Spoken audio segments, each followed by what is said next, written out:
Everything I Know About You by Barbara D.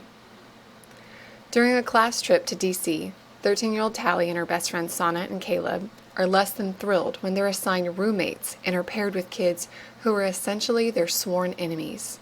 For Tally, rooming with clone girl Ava Seeley feels like punishment rather than potential for fun. But the trip is full of surprises. Despite a pact to stick together as much as they can, Sonnet pulls away, and Spider befriends Marco, the boy who tormented him last year.